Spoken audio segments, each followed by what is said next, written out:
Bismillahirrahmanirrahim. Jom kita try masak ikan goreng masak lemak ya.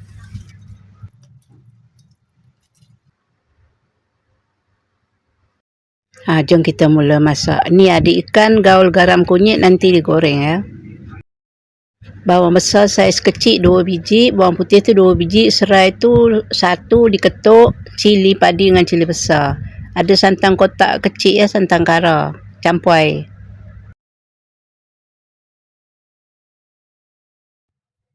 Yang ni kisar cili padi, bawang besar, bawang putih tu. Kisar halus ya.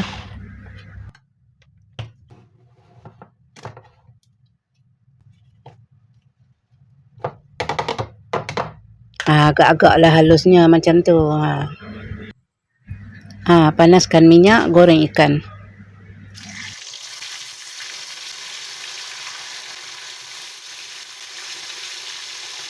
Ikan pun dah masak, bolehlah diangkat ya.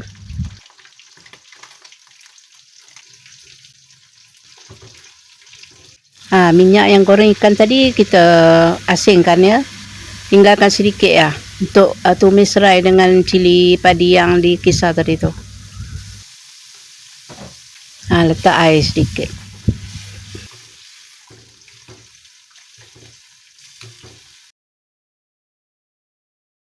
Masukkan pula serbuk kunyit.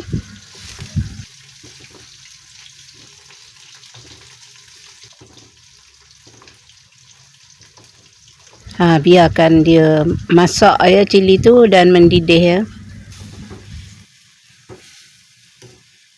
Nampaknya kuah tu dah pekat sikit kan. Dah masak lah. Lepas tu masukkan serbuk perasa, garam, asam keping ya, kecil je ya. Kalau asam keping yang besar tu nanti masam pula, tak sedap. Masukkan semua santan tu. Campur sikit lagi air untuk banyakkan kuah tu.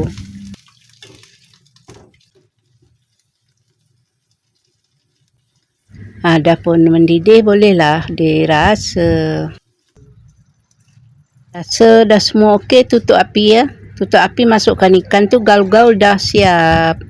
Assalamualaikum warahmatullahi wabarakatuh. Jumpa lagi di lain video. Okey, bye-bye. Selamat mencuba.